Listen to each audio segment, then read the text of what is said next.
Light as a feather, stiff as a board. Light as a feather, stiff as a board. We are the weirdos, mister. Black as night, erase death from our sight. White as light, mighty hectate make it right. I myself am strange and unusual.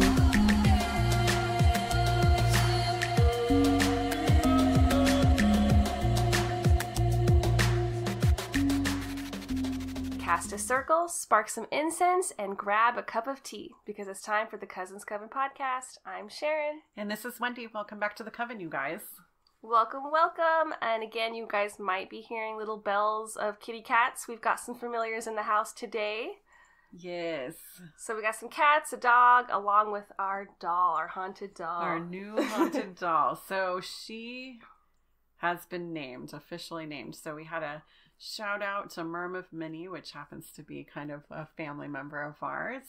And she named her Agatha. So we're pleased with that. Yeah. We're pleased with it. So we're doing it. She looks like an Agatha. Yeah, definitely. She's got that red hair. I posted a picture on Instagram in case you guys are curious. You can check that out.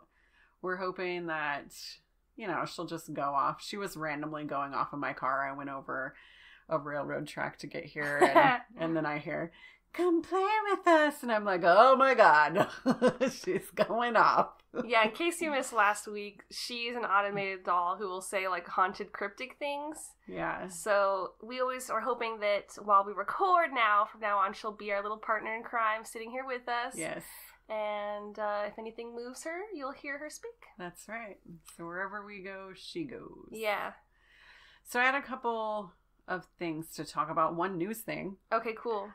So apparently they've been able to discover new Nazca lines. That's awesome. That they weren't able to see before using some sort of Google technology. So I don't think it's from Google Photos, but they used it.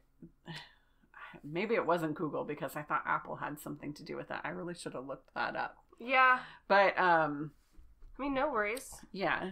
So one of the companies, they were able to help discover more, and I think that I came across it's like over 100. So I remember learning about Nazca lines all the way back in episode 1. Again, if you're new, these are little lines that were hand drawn basically into the dirt. Yeah, in the Peruvian desert. And there's this like red dirt basically that will come up once you traced a line.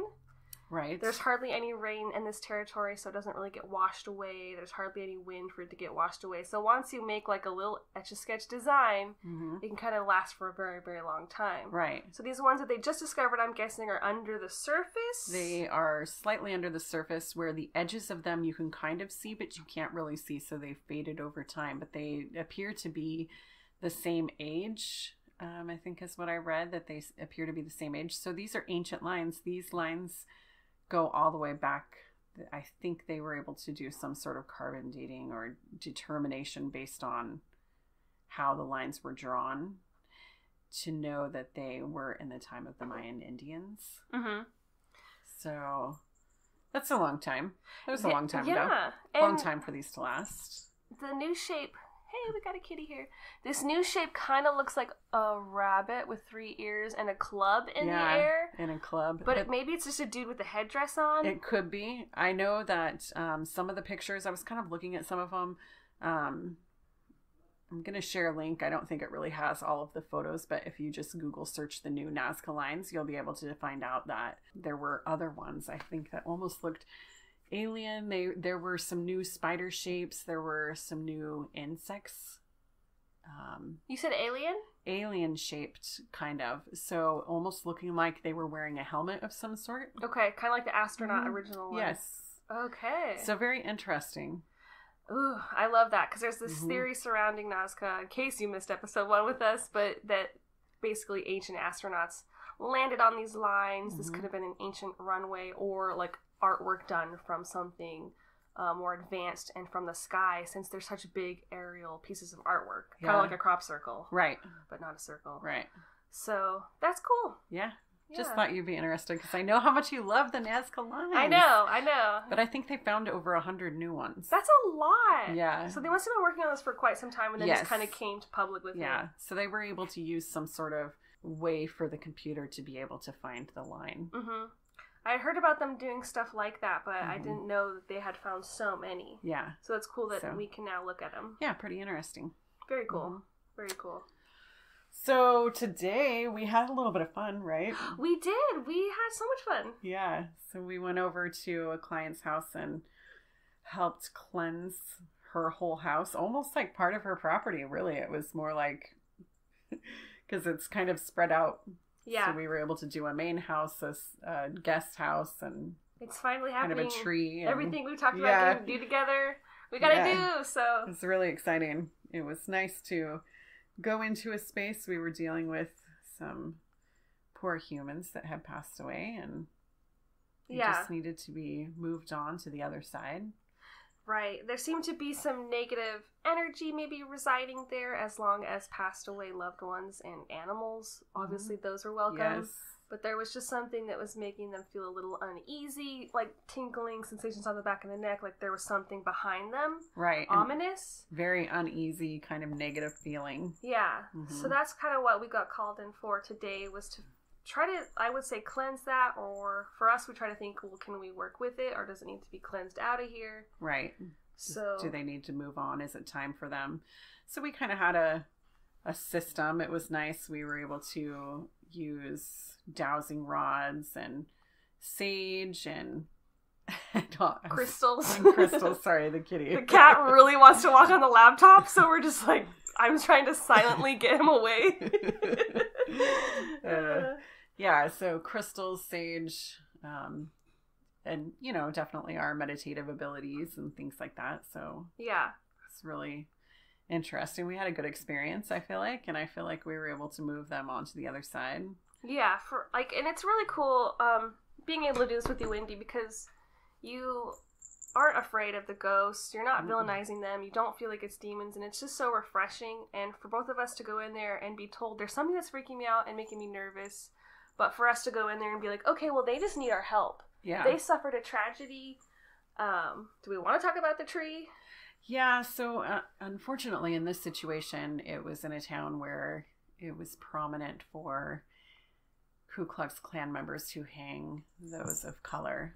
And it's really unfortunate that that ever happened in the first place. I hate even mentioning it, but for the pretext of this, this individual who was hung, you could still see it. There were remnants of the hanging rope on the tree, and it was very sad. It was very,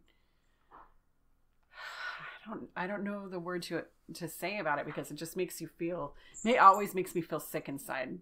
Right, there's an ominous feeling about the tree, and at this time, that when their activity got kicked up, they happened to be... Yeah, they were taking limbs off of the tree, and it really sparked the entity to, or the spirit, I shouldn't call it an entity, because people think that's a negative connotation, but the spirit was reacting to that, and so making its presence more known to the homeowners. Yeah. Yeah. So we just kind of wanted to put their minds at ease. So they called me right away, and we were lucky enough to be able to go out within a couple of days from them calling us and do our thing with smudging and using the dowsing rods and just kind of sitting down and speaking with the entities that were there, because there was more than one. I felt like that there was kind of three. Yeah. We even laid hands on the tree and envisioned it being formed in a white light, of goodness. And yeah, anyone that was hung on there, I felt like it was just an injustice. I don't know what was going on back in the day, but I just wanted to not feel stuck, not feel angry, not feel lost, confused, forgotten. So we both just sat there and tried to give it love and light and ask if it was ready to go. I was using my pendulum crystal. Right. And we were kind of had our hands on there and hiding behind the tree from the neighbors. Yes. And scrying questions. And it was weird because as we were asking it to leave, there was this weird smell. Yeah, it was kind of almost like rotten eggs. And then I smelled this really strong smell of almost like BO almost, but it wasn't. Yeah. I was like, oh, dirty. And then it was gone. Right, and then the tree basically answered with the crystals that whatever was there was gone. Mm-hmm. So we got that weird smell. Yes. The crystal said it was cleared. And then after everything... Yeah, after we were all done and we were leaving the property, we just kind of looked up at the tree and were walking around it and noticed that something was on the tree that hadn't been there before. Right, and the owner actually pointed it out. She was like, Yeah. that wasn't there. I've been looking at this tree all week because I've had workers over here chopping down limbs. Yeah. And so one of the recent limbs that had been exposed and showing the inside now had a black mark on it. Right, like it had been burned into it, and it almost looked like a tree. Yeah, on the inside of it. It was really weird because very that wasn't strange. there. So in my mind, I was like, what if that was when the smell came out? Right. The symbol like came out. And so it's just really cool to see little signs of our work Yeah. or the energy moving. Right. And this was a really old tree, too. It was like, I think that they said that they had counted the rings, did the thing, and they think that it was maybe from the early 1800s. Right. Maybe late 1700s, which is a pretty old tree. Mm-hmm, mm-hmm. Another thing that I thought was an interesting story is that someone walking by had told the client, did you know this is a hanging tree? Right. Or they just got that same vibe, or Right. they just knew something. They just knew something. Yeah. And it did have kind of the telltale signs. You could kind of see where the rope marks were in the tree. And So it weird. was very weird, very sad, very traumatic. And Because back in the day, hangings used to be a form of entertainment when it was just like criminals. right. And then if we're thinking it was involved in acts of hate crimes, Mhm. this is a lot of energy. Right. And it's hard to say. I don't believe at the time that this person was hung that there was even a house there. It was just that tree that was there. Mm-hmm. Maybe there were shacks. Who knows what the property used to look like? But this is a small town, so Mm-hmm. I think it was just farmland. It's one of these original towns that was founded. Mm-hmm. And there was also lots of old antique items being unearthed. Even that very Yeah. day, 3 new items were unearthed. Yeah. The client, she was out doing yard work because we decided that she should be out of the home while we were doing the cleansing, which sometimes I invite the clients to come in and sometimes I don't. And in this instance, I think that was just her personal choice. Like, Yeah. I'm going to be outside. Yeah. We're like, So okay. she just was working in the yard and unearthed some artifacts, very cool old artifacts from the early 1900s. One old, like, tiny mini, what was it called? An oil lamp? Yeah, it was a little tiny oil lamp. It was super cute. Like, just to Mhm. imagine a little bottle with that wick inside. Yeah. Large freaking railroad spikes. Yeah, ties? railroad spikes, which we couldn't figure out where that came from because there was no railroad Yeah. in that area.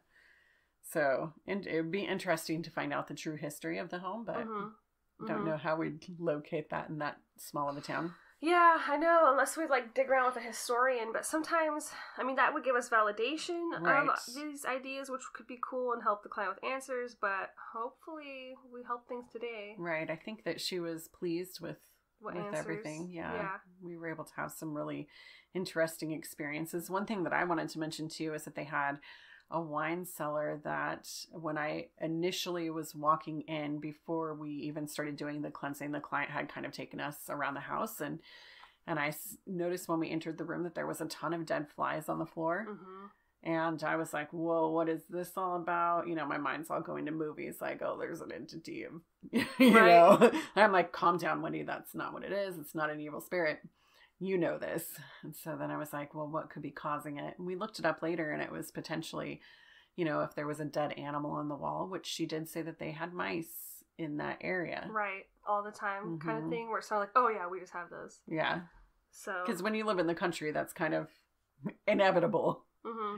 It looked really creepy though, and It it was did. a cold wine cellar, and we had been heard that there had been a full body apparition down there. Right. So the client has said she hates going down there. So you're kind Yes. of like, okay, what are we gonna find? Oh, a bunch of dead flies everywhere. That's not ominous. Yeah. That's not terrifying. But nice that it was just some random coincidence almost in a way. Mm-hmm. Mm-hmm. Right, and we're able to be really calm about everything that we experience. Mm-hmm. Which we had some good good experiences. Yeah, I think Yeah. we helped some entities move on or stop lingering. Right. And hopefully help the clients feel at ease. Yes. Kitty Cat says no. But, yeah. So I guess, anybody in the Salem area, if you're interested in having a house cleansing, we would definitely be up for that. I think that we would stick to only being in our state, though, for right now. Salem, Oregon, by the way, not Massachusetts. Yeah. So we're in the Salem, Oregon area. If you would like us to come cleanse a space, Yes. or do any kind of work like that, just hit us up in our email, cousinscoven2@gmail.com. Right. Or you can direct message us. We'd be up for that too. Yeah. So however you want to contact us. Yeah. We really do enjoy it. And, we can start offering other services too if we get to know you. So, Right. Yeah, we do like to do, obviously, tarot. We do I do a little bit of Reiki. I like Energy to do yoga. healing. Yeah, yoga, energy healing. Yeah, that tarot. kind of We do all the kind of things. So Yeah. we're here and available. thing. And witchy. Yeah. Yeah. All right, well, let's move on to our main topic. We're really excited today because we're talking about Bigfoot encounters. And I just love Bigfoot so I know. much. One of our favorite topics. I feel like we say this all the time, but we love Bigfoot so much. We've done an episode about him, and we're Yes. coming back for more. We need more. I'm like, Bigfoot, if you're out there. I know, if you could get a podcast, I bet by now he has Android phone. yeah. He's got a phone. He's got a smartphone. I'm like, just, message me. I need you. Send us a selfie. Yeah. But really, we wanted to focus on Bigfoot encounters. Yes. So just some fun stories that we came across that we really connected with. So whether he's Sasquatch, Bigfoot, Yeti, the Yeren, or the Yowie, which are names that are used all over the world for this gigantic, hairy, human ape-like creature, today we are discussing him. And you have to tell us, are these tales a fiction or are they based on truth? Dun, dun, dun. We shall see. Yes, when it comes to Bigfoot, even having like the Patterson footage, which was some really good footage of a humanoid ape walking in the woods, no one wants to believe that it's true. Right. So it is a big debate. And didn't we talk about the Patterson-Gimlin footage on our Bigfoot episode? Our first Bigfoot Yeah. episode. So I feel like it's, even with camera evidence, no one wants to believe in Bigfoot. Mm-hmm. But I had to share a really big case that may or may not be true. I'll let you guys decide. It's the abduction of Albert Osman. And this takes place in Canada. And wildmen were kind of a thing just in the folklore tales back in the day. Right. Everyone in Canada, specifically in the Pacific Northwest, had talked about seeing wildmen. It was a big Native American lore thing where it'd be like, oh yeah, there's these big creatures. For the Native Americans, there was just this creature. They didn't know if they wanted to say animal or human, but they just said it was something in between. Right. And so they'd say it would be the Sasquatch or the Wildman. There were all these incidents kind of coming in the public and in the media around like 1941.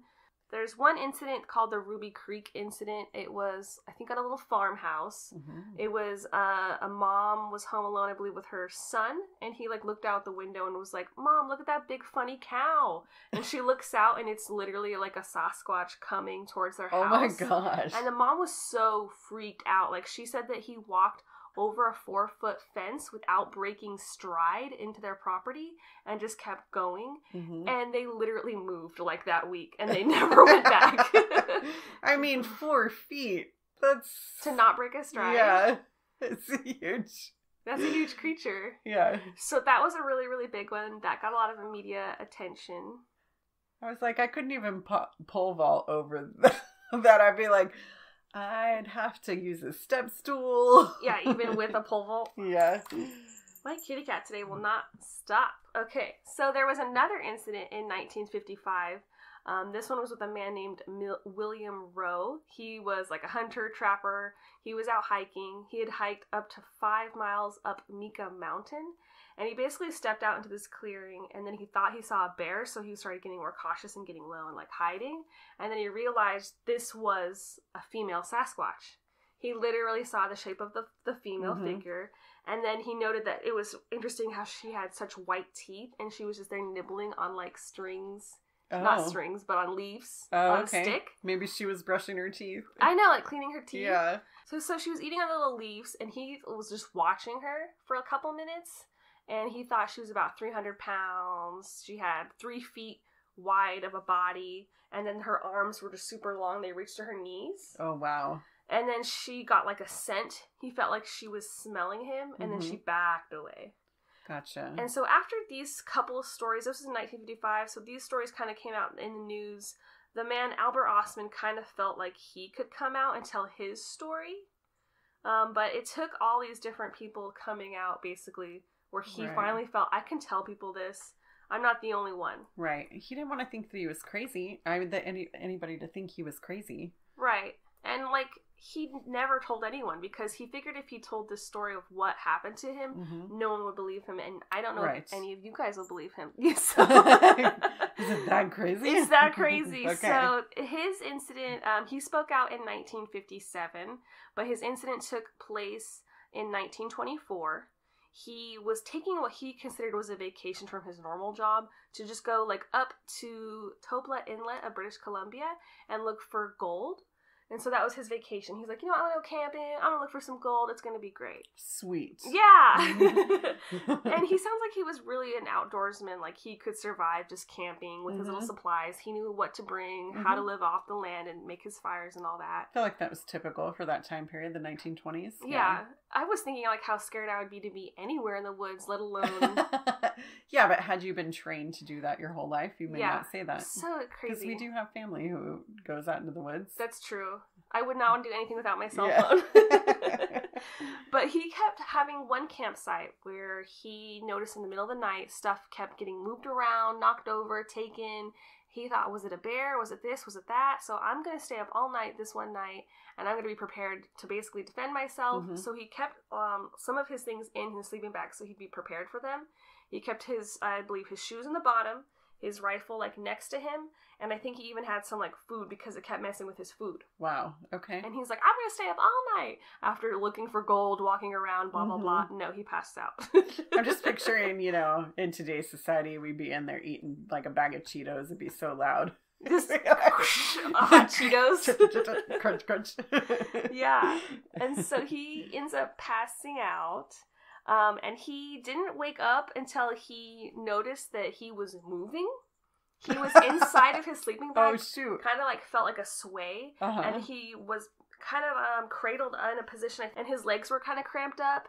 And he couldn't really feel his legs. They had gone asleep the way he was moving. Shoot. But it took him a while to realize what was going on. At first, there's this rocking motion. He's trying to figure out, where am I? Where am I? And then he realizes, I'm inside my sleeping bag, and my sleeping bag's moving and walking me up a hill. Oh, my goodness. So at this point, literally what he's describing is that a Sasquatch is carrying him up a hill. But at that moment in time, clearly he didn't know what was carrying up a hill. Right. And he tried to stay quiet. And he tried to stay aware of how far he was traveling from where they started. And he estimates that they were traveling for maybe 3 to 4 hours. Wow. Going up and down different hills, basically. And then, eventually, not only were his feet falling asleep, but he didn't have a lot of air. Because the thing was, like, kind of closing the top of it. Yeah. And so he's like, thank God it couldn't, like, close the entire bag and some air was coming in. But he dumps the guy out when he gets to the bottom of this, like, valley. I'm just trying to picture it. A Sasquatch just like holding a man in his little sack for how many hours, dumping him out. All of his stuff kind of falls out, and it's super, super dark, so he can't really see what's going on around him. And his legs were literally no good to him at this point. Right. He couldn't get up and run. They were freaking asleep. So he's just kind of rubbing them, and he's on the ground. And then he kind of realizes there's more light coming in eventually, that he is surrounded by a family of 4 Bigfoots. There's 2 adults and 2 kids. Is he outside? Yeah. Okay. So he's out in the woods, and in the middle of nowhere. In the middle of nowhere. They took him to the middle of this like valley, so they're surrounded by nothing but like, I guess, either mountainside or big trees. Yeah. And they're in the middle. And he felt like the female was like making all these weird noises, communicating to the dad, like, upset over the situation, and he was just kind of like trying to calm her down. Why'd you bring this back? Why did you bring it? I don't want it. It's gonna make a mess. Yeah, which is pretty funny. I could totally see a woman being like, what the hell are you doing with this guy in our house? You brought him here? You know? And he's like, but babe. Yeah, it's but fine. Babe, it's my new toy. Exactly. Here's a quote from Osman. He said that the boy and the girl seemed to be scared of me. The old lady did not seem to be too pleased about what the old man dragged home, but the old man was waving his arms and telling them all what he had in mind. And so he kind of gives them all names. Wait, hear me out. You can be our slave, it'll be great. And then we'll cook him for the solstice. Just imagine somebody can brush your hair.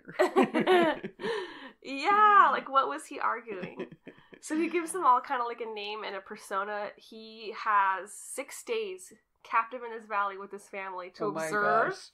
So the dad, he calls the old man, the dad Sasquatch. He's 8 feet tall. He's described as big barrel chested. He has kind of a hump on his back, really powerful shoulders, huge biceps, big upper arms.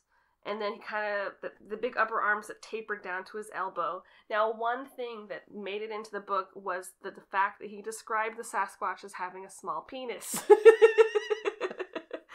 Big dude, small dick. And that the way he told the people who interviewed him were like, dude, for this big creature, he had a really small penis, which I thought was really weird. And then the 2 people who were interviewing him, one of their last names was Green. I forgot his name, but he was a huge investigator back in the day about early Sasquatch. And so he wanted to like talk to Osman and figure out if the story was real. And he kind of felt like the story was real because if you're saying his penis is small, that's like such a weird, accurate description. Right. And why would you say that? You would think if you were lying, you would say it was a big dick. Right. But the fact that they said it was small, that's how primates are, apparently. Oh. Primates have small genitals for their size. So it's real, people. It's real. That's so weird. I know. But there were no apes in that area. No. Okay. Yeah, so that's a fun detail. Small penis on the old man.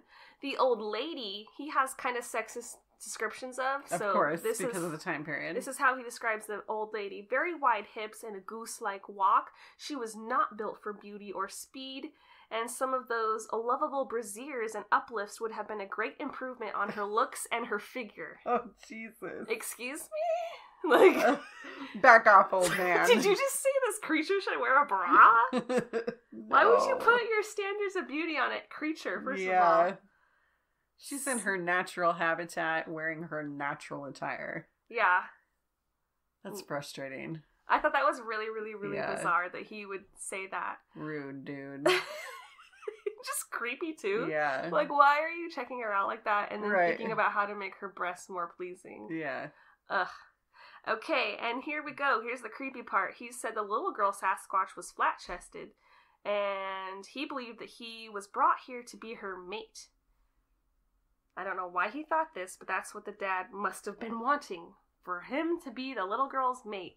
And that Osman thought how he should take the girl back with him to society just to get her out of here, but she'd probably hate the noises of the city and would not want to force that life on her. I wonder how big she was, being the smallest.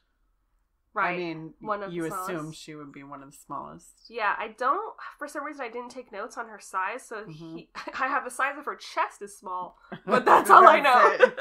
That's all he cared to discuss. I'm just, like, really?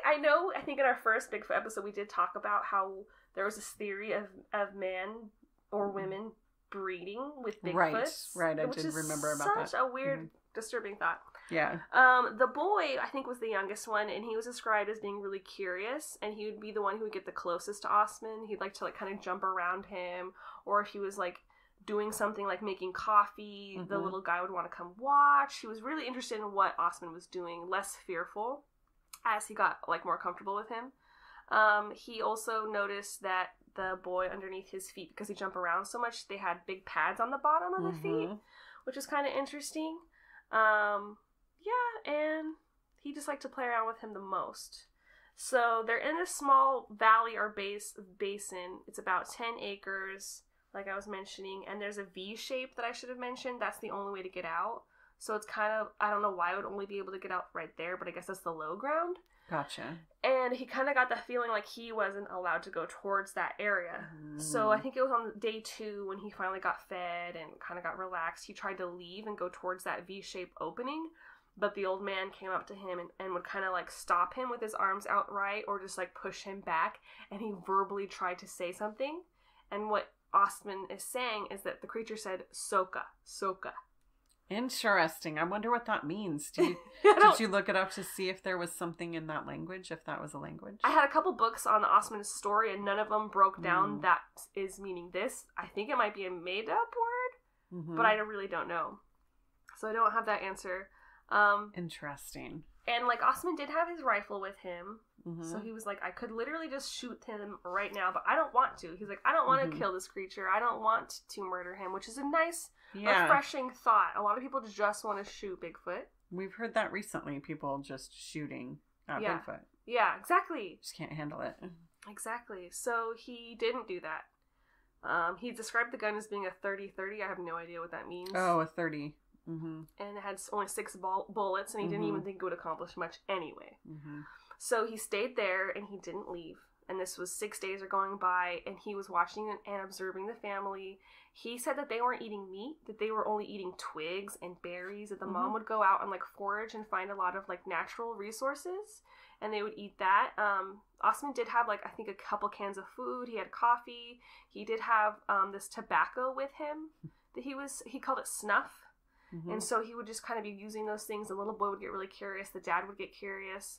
So Osman was building his fires, making the coffee, and then he would put just a little bit of the snuff, I guess, under his lip. And then the dad watched him and was just like, "What? Give me that." And so he snatches the snuff out of Osman's hand, dumps the whole thing down. Oh my gosh. And then dumps all of the coffee, grounds and all in his mouth, and then he starts like freaking out on the snuff and like choking on it. Oh no. So he's like, like this guy's going down. He drops down to his knees, and then Osman takes this as an opportunity to run. He grabs his sleeping bag, he grabs the rifle, and he starts heading to the V shape of the valley. And actually the mom tried to run after him. Because I guess she's trying to do her wifely duty. She's like, "Ah, shit!" He's getting away. He's getting away. My wife's suitor. Not my wife's suitor. My daughter's suitor.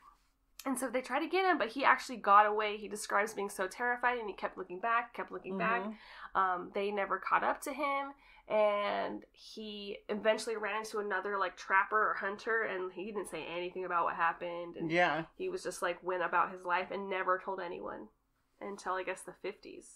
Weird. It is so weird, because if it's true, that's an incredible thing to hear, not just a solitary Bigfoot. I love that it's like a family. The family, yeah. And how that family was vegetarian. Right. Is interesting. I guess I always thought Bigfoot was vegetarian. Okay. So I thought I'd heard those kind of stories before, that people thought that they were vegetarian. Right. Which would make sense from an ape-like perspective. I don't think apes eat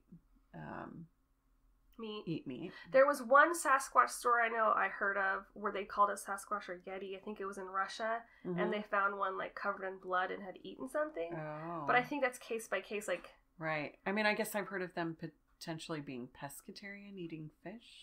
Some people were trying to say, "Oh, there's no way Sasquatch could survive on big, like, twigs and berries and." Why not? I don't know. We can. I guess that's how people think you're gonna die if you're vegetarian. That's still a thing.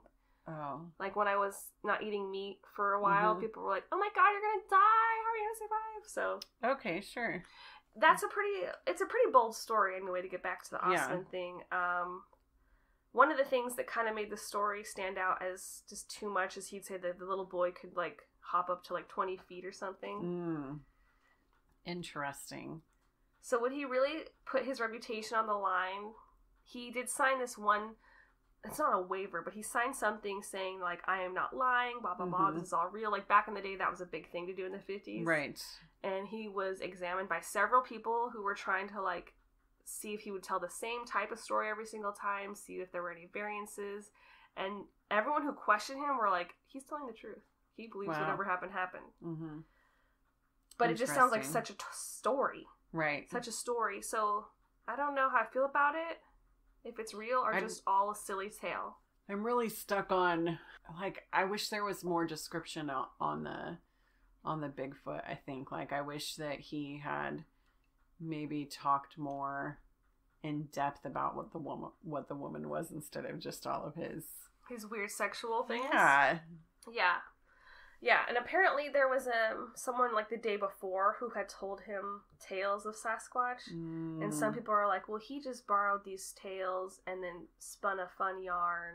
Mm-hmm. But why would he come out all those years later and do that? Yeah, I don't know. Yeah. I mean, it's not like he was getting paid, right? No. So no, he didn't make any money off of it. His reputation was still on the line. Right. Exactly. So it's a really, really bizarre encounter. I like that they weren't violent. Well, they were kidnapping. I wouldn't think that you would kidnap for a mate unless you're really, really desperate about your species going on. Maybe they were curious about him. Maybe they'd done it before. Mm-hmm. I mean, like that's what it made me think when the wife was like, hey, what are you doing? Why are you doing this again? Mm-hmm. And who knows? I mean, there's so much that we don't know about Bigfoot or Sasquatch or whatever you want to call him. We don't know if he stays here. What if he takes people to the other side? Oh, like you're saying a portal? Yeah, like another dimension. Some people think that Bigfoot's interdimensional. Right. So that could have happened to him. Another detail I didn't mention was that like there was a little cave, I guess, in there, and that the wife or someone had woven like things together, and that they were actually capable of weaving like a little wall, and it made them more camouflaged. Interesting. Which is something I hadn't heard before. Which I kind of thought, like, I like the idea of that. Mm-hmm. I'm pretty sure apes wouldn't do that. Braid? Mm-mm. Yeah. I don't think so. Huh. Interesting. So maybe it's too fantastical to be true? I don't know. Maybe bits and pieces of it are true. Mm-hmm. I like the idea of a little nuclear Bigfoot family. Mm-hmm. I want to know what he ate for 6 days. I think I might have read, because like I said, he brought a couple cans. I don't remember exactly. But so he did eat some of these roots. That's right. Oh. There was a sweet root that they would find. And he was like, I was surprised at how sweet it was. And that was their favorite thing. He felt like it might have been seasonal or only regional, but they were like there to get those sweet roots. Gotcha. And I don't know where he thought this, but he felt like they were migratory, like that they would only be there for a little bit. I've heard that about the Bigfoot, that's why they're so elusive. Mm-hmm.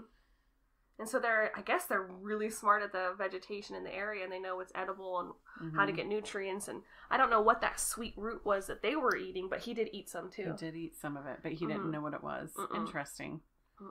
Interesting. I wonder if it made him hallucinate. Yeah, right. It was just 4 dudes that he was hanging out with. Hanging out with some 4 hairy men. Yeah. Well, shoot. Let's go on. Are you ready to move on to the next story? Yeah, I'm excited to hear what encounter you were interested in. So I chose a story about Paul Freeman. And Paul Freeman, he was a forest ranger that turned into a cryptozoologist after his Bigfoot encounter. Nice. So his first sighting of Bigfoot was June 10th, 1982. And he was in the Walla Walla, Washington area, which is kind of on the border of the northeast border of Oregon and Washington, where they kind of meet. Okay. Where Walla Walla is. So we have a Walla Walla, Oregon, and a Walla Walla, Washington. Right. So it was it's in there, kind of where the Snake River is. And it's a section called the Blue Mountains. So he was up there as a forest ranger working. And part of his job, he had to go out and survey different animals and their migratory patterns. And one of the things that he was doing that specific day was surveying elk and how many they had to see if they could give out tags so people could go hunting and stuff in the fall. Oh. When he came across this thing that he had never seen before, and mind you, he's a ranger. He's been a ranger for quite a while, and he knows the animals of the region. And he saw this entity or being or whatever you want to call him that was 8 foot tall, reddish brown, with hair all over his body. And he was just kind of taken aback. He was like, what am I seeing here? I'm looking for elk, and I've never seen a creature like this in this forest before. And he kind of goes back to the ranger station because he's like, I'm a little bit scared. So he goes back and he tells the other people who are there. And they decided as a group that they would go out and try to search for the Bigfoot that they saw. So they're squatching in the forest.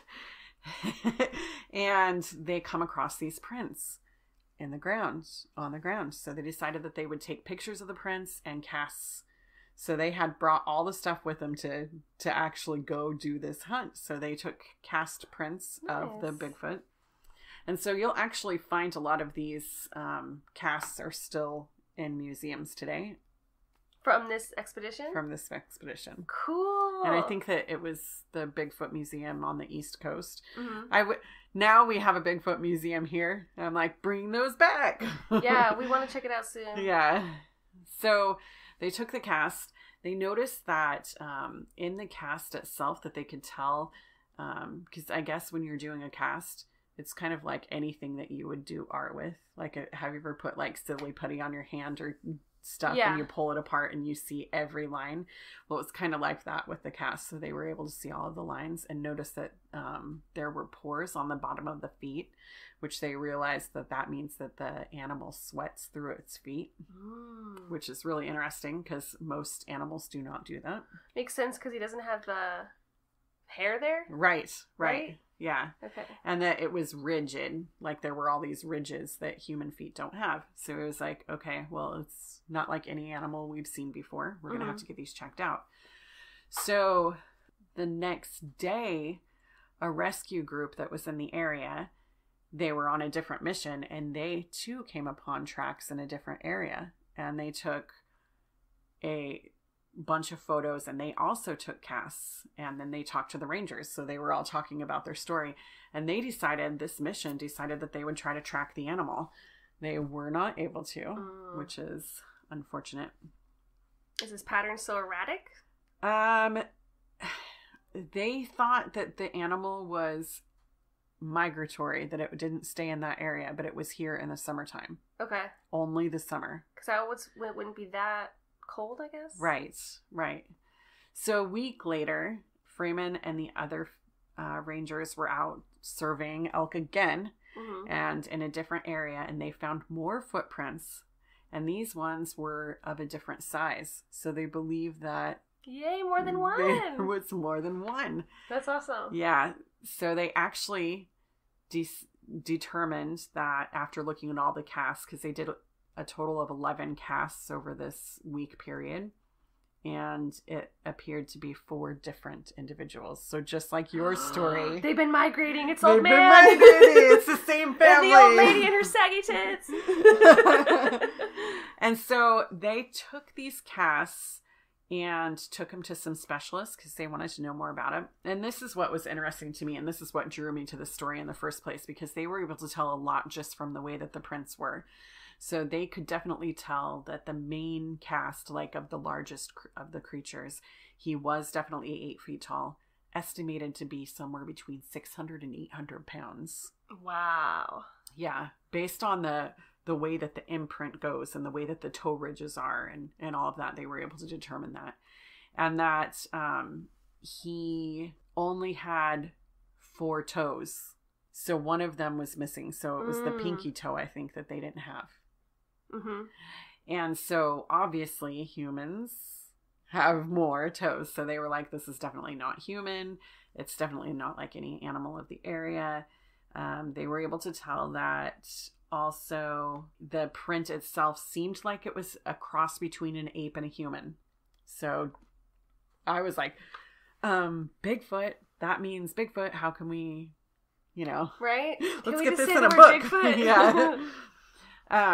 The smallest of them, they believed that it was probably a woman because it had some sort of hip dysplasia going on. They could tell from the way that the foot, so it meant that there was, I'm trying to remember what hip dysplasia is, but it's where your hip is kind of out of place. Yeah. Usually from childbirthing. Oh my god, that does sound like the old lady since she had a goose-like walk. Mm-hmm. Maybe that's something that happens to the females. Maybe. Because they give birth to such giant-ass babies. Yeah, you're like, oh my gosh, that head just came out.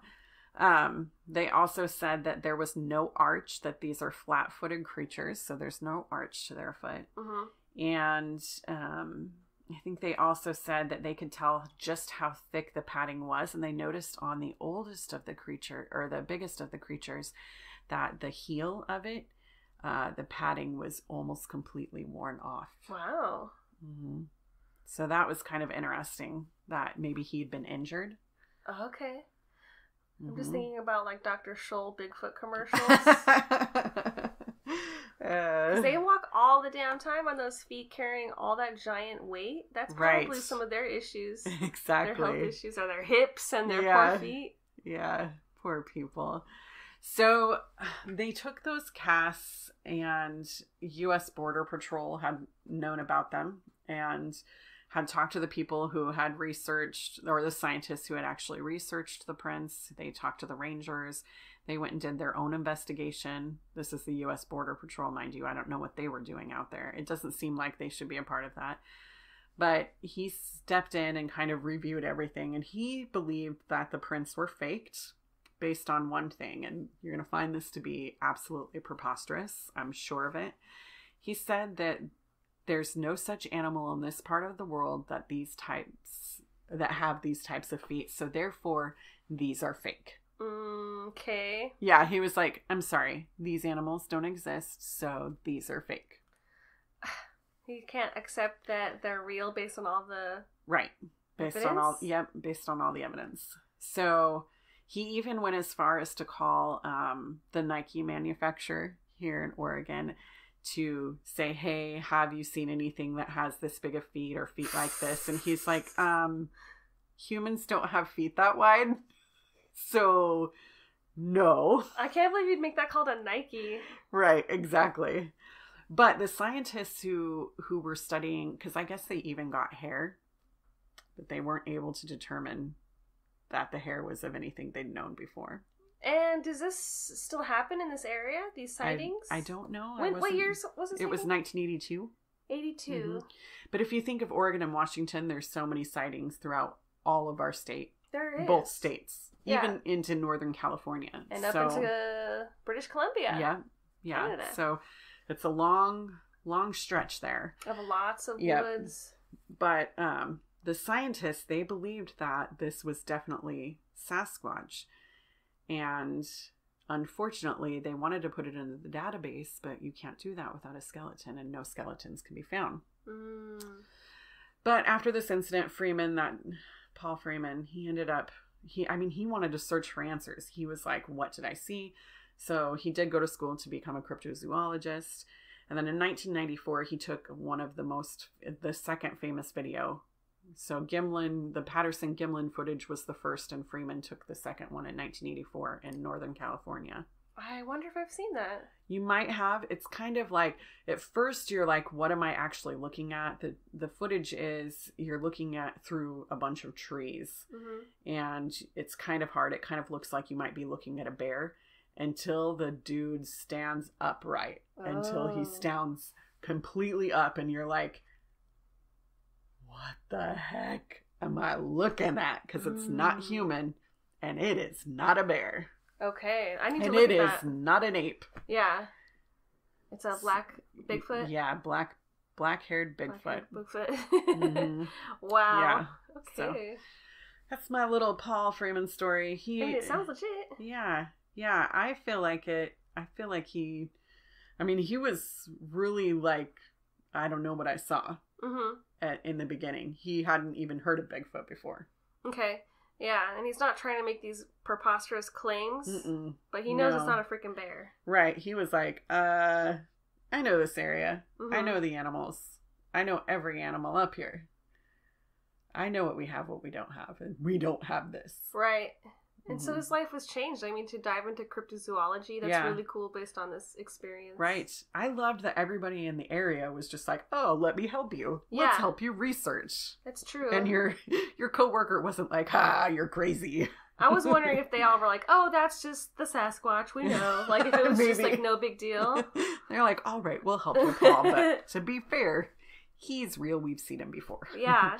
That's just Joe. We had lunch with him last week. Right. We just give him an offering every now and then. He leaves us alone. I wonder if he was up for that sweet root. I wanted to know if the Bigfoot was trying to get sweet root. And Walla Walla. So I just had one quick one that I saw in a book because I enjoyed myself too much and checked out all these Bigfoot books. I love it. But one of the stories was like, oh, this is what Wendy would do. And now she can have an answer of what would happen if she were to do this. The title of this story was Woman Tries to Talk with Bigfoot. Yes. And this is something that was collected in this book by David Paulides. Love that guy. Who we've talked about before. Yes. He's the one who's really covering the missing 411, Bigfoot. And so he made this book called the Hoopa Project, which is just interviewing, I guess, all these Native American people in California. I guess in the Northern California Hoopa Indian Reservation, there's been lots of sightings and activity of Bigfoot. And he wanted to capture all of these in writing. Yeah. And so one woman tried to speak to Bigfoot. This is in 2006, so I thought fairly recent compared to most of my Bigfoot encounter stories. For sure. Josephine Peters is her name, and she was a retired herbal specialist. I'm all 2 fist pumps in the air. Sweet. I know! Like, that. She already sounds awesome. Like, she knows herbal medicines and things like that. Right.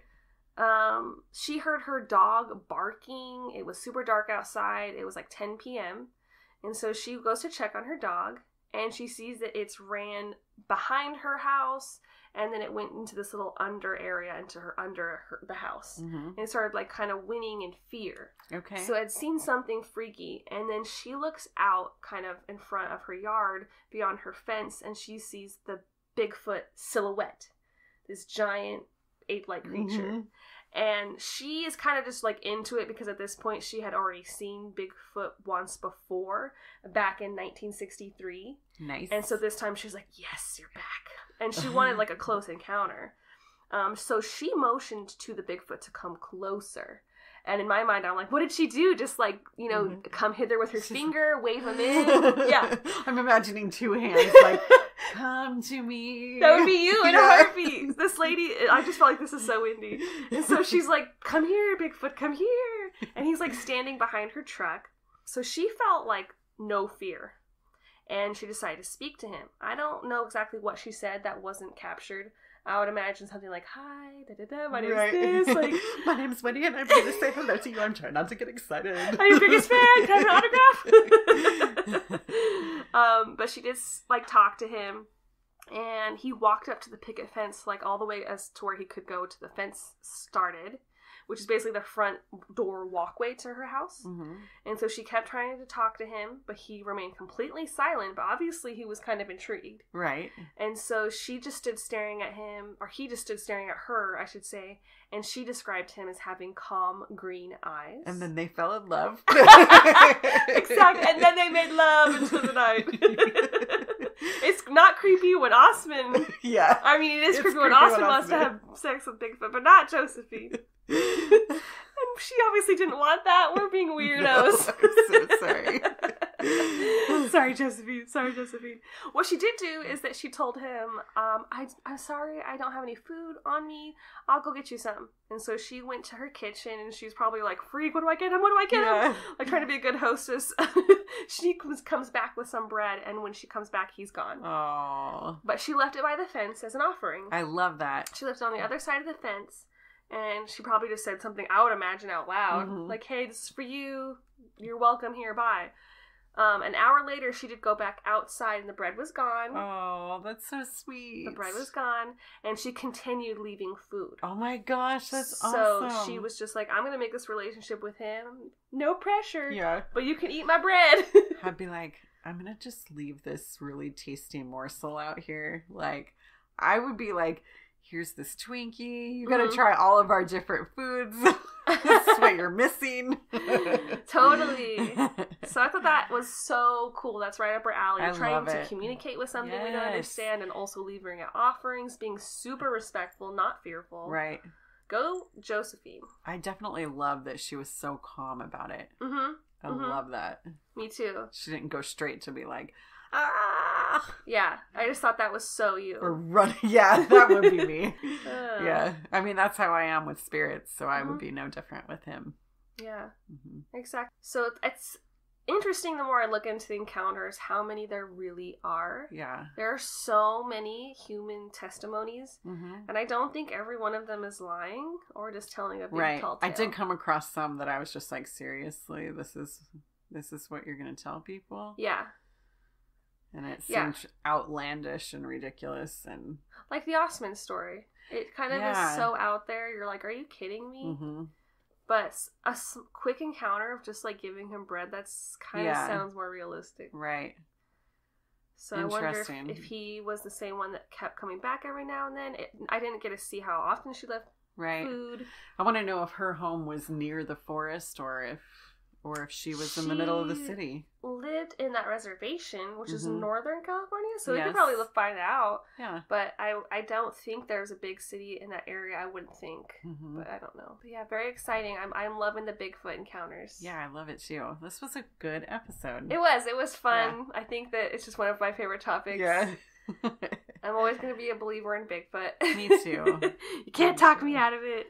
One day we're going to find a Bigfoot. You know, I was going to mention too, one of the reasons why they haven't found skeletons is people now have come across, or people now have had encounters where they've seen them burying the Bigfoot. Are you kidding me? A Bigfoot burying another Bigfoot? Yeah. And so I think that maybe they bury their dead? Yeah, they bury their dead, supposedly. And there's something about once they put it into the earth, they deteriorate very quickly, so we can't excavate it later. Yeah. But if you can find dinosaur bones... Yeah, but maybe their bones are made out of something that... I mean, I'm down for this theory. I just want to know, so if they are, let's just... Talk it out. Let's just say, for one theory would be, they're not... If they're interdimensional beings, that their composition of their bones and body would not be the same as us. So who knows if they even have the same type of bones that we do. Mm-hmm. We don't know that. So what if when they hit our dirt, they're dead and their body hits our dirt, it just immediately disposes of itself. Like, I mean, that would be super convenient. Just turns into nutrients. Yeah. For the earth. It's one theory. And if it is, they just bury the dead, I guess, then that means they're always traveling in packs. Right.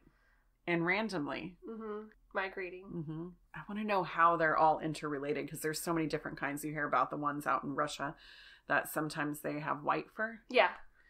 So I'm like, how are they related? We would need to find that out. I guess it's just like humans. Yeah. There's all this variety of humans and all this variety of Sasquatch. Love it. Okay. Bigfoots. Oh, and you know, guys, I just had to say this before I forget. There's a new show coming out about Bigfoot on the Travel Channel, Expedition Bigfoot, right? Yes. And so that's coming out, I think, December 5th. It is starring one of our favorite podcasters, Bryce Johnson. Yes. We always talk about his Bigfoot Collectors Club. It's one of our favorite go-to listens just to relax and have fun. But he's getting his own Travel Channel show about Bigfoot, one of his favorite cryptozoology topics. Filmed right here in Oregon.